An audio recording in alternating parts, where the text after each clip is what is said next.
சாமி சரணம். இப்போ எங்கே வந்திருக்கோம்னா திருச்செந்தூர் வந்திருக்கிறோம். முருகனை பார்க்க வந்திருக்கிறோம். இங்கேருந்து கிட்டத்தட்ட ஒரு கிலோமீட்டர் நடக்கணும். முன்னெல்லாம் பார்க்கிங்லாம் உள்ள கடற்கரையிலே உள்ளே விட்டாங்க. இப்போ உடலை சாமிங்கெல்லாம் நடக்கக்கூடிய ஒரு அவல நிலை வந்துருச்சு. இருக்கிற சூழ்நிலையை பார்த்தா இன்னும் போக போக பார்த்தீங்கன்னா இன்னும் 3 கிலோமீட்டருக்கு அந்தாண்ட பார்க்கிங் போடுவாங்கன்னு நினைக்கிறேன். சாமி சரணம். இந்த சாமி வர என்ன சொல்கிறதுன்னு தெரியல. நிறையா பக்தர்கள்லாம் ரொம்ப தூரம் நடக்கக்கூடிய அவள்னால எந்த கோயிலுக்கு போனாலும் ரொம்ப தூரம் நடக்கிற மாதிரி ஆயிடுச்சு. இந்த சாமி நடக்க முடியாத கூட வருது. பார்க்கலாம் அண்ணா எவ்வளோ தூரம் நடப்போம்ண்ணா. சாமி சரணம். சொன்ன மாதிரியே 3 கிலோமீட்டருக்கு அந்த இடத்த பார்க்கிங்கே போட்டிருக்கிறாங்க. இப்போ ஆட்டோ பிடிச்சி தான் உள்ளே போகணும் கோயிலுக்கு. ஆட்டோ எவ்வளோ வருதுன்னு தெரியல, எவ்வளோ கேட்க போகிறாங்கன்னு தெரியல. பார்ப்போம். போயிட்டே இருக்கிறோம். நடக்க முடியாத சாமி நடந்து போயிட்டு இருக்கிறாங்க. நடக்க முடியாத சாமி ஆட்டோ தொலைகிட்டு இருக்கிறோம். ஏன்னா சபரிமலையில் நடந்த காலெலாம் வலி எடுத்துருச்சு. பத்தாத்துக்கு பஸ்ஸில் வர காலை தொங்க போட்டுட்டு உட்காந்து போகிறோமா, காலெல்லாம் கொஞ்சம் வீக்கம் வந்த மாதிரி இருக்குது. அதான் என்ன பண்ணுறதுன்னு தெரியல.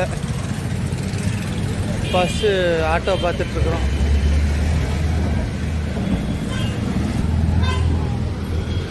எல்லா ஆட்டோவிலும் புக்கிங்கோடு தான் வருது.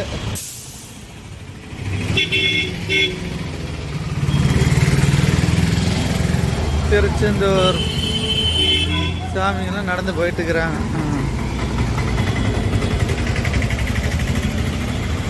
பஸ்ஸு பாரு, பஸ்ஸுக்கு இது போதான்னு பாரு சாமி.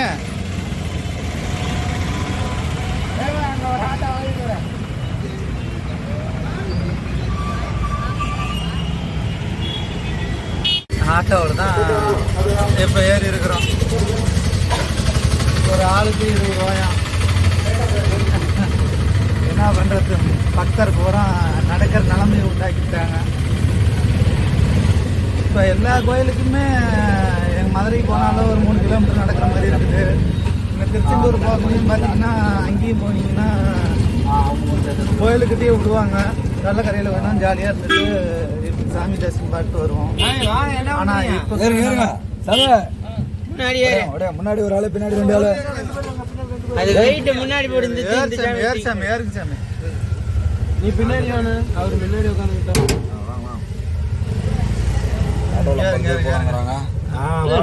லாக் பண்ணு. இப்போ பார்த்தீங்கன்னா எல்லா சாமிகளும் நடக்கக்கூடிய இப்போ ஆட்டோவில் ஏற்றிக்கிட்டு கோயிலுக்கு போயிட்டு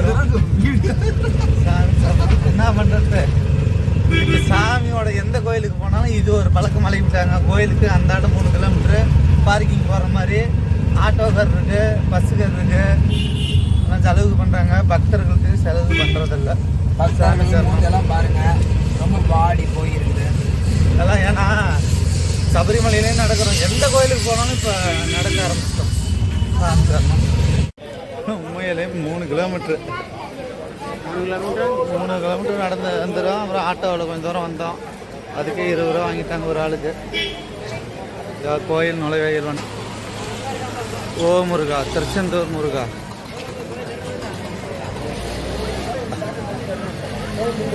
கோயில் கோபுரம் வேலையாயிட்டு இருக்குது. முருகா,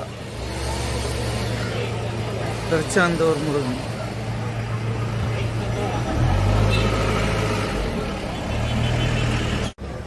முருகனை தரிசிக்க வியாழக்கிழமை காலையில் 5 மணிக்கு இங்கே இருக்கிற மாதிரி இருக்கும். கொடிமரம் ஒரு பூசை பண்ணுவாங்க. அந்த கொடிமர பூசையில் நம்ம கலந்துருந்தால் அதில் ஒரு புண்ணியம். எங்கேயும் போனாலும் இந்த திருச்செந்தூர் முருகனோட அருள் கண்டிப்பாக கிடைக்கும். வேறு எந்த கோயிலுக்கும் அந்த சிறப்பம்சம் கிடையாது. அந்த கொடிமரத்தை பூசை வந்து வியாழக்கிழமை காலையில் 5 மணிக்கு போடுவாங்க. அந்த பூசையில் கலந்துக்கிட்டால் நம்ம நினச்சதெல்லாம் கண்டிப்பாக நீங்கள் என்ன நினச்சாலும் சரி, இந்த திருச்செந்தூர் நம்பி முருகன் வந்தீங்கன்னா அந்த பூசையில் கலந்துக்கிட்டிங்கன்னா உங்களுக்கு என்ன நடந்தாலும் அது முருகன் பார்த்துக்குவோம். நீங்கள் வந்து ஒரு முயற்சி பண்ணுங்க பார்க்கலாம். ஒரு 5 மணிக்கு பூசைக்கு கலந்துக்கிற மாதிரி வியாழக்கிழமை விடிய காலம் வந்துட்டோமா. கூட்டம் ஏகப்பட்ட கூட்டம். ஐயப்ப பக்தர்கள் அதிகம்.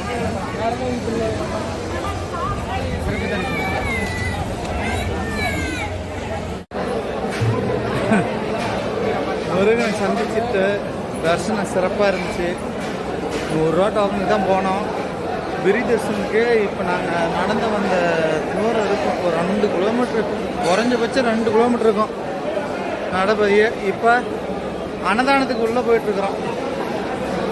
சிறப்பாக அன்னதானம் பார்க்கலாம். திருச்செந்தூர் அன்னதான சாப்பாடு.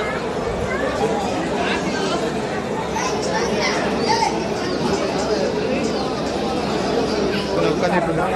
நாங்களும் கீழில் உட்காந்துட்டு இருக்கோம். சாப்பாட்டுக்கு சாப்பிட வாங்கியாச்சு.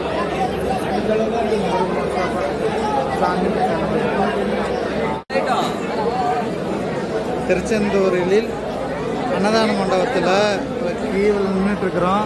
முருகனோட அருள் எப்படி இருக்குது பாருங்கள்.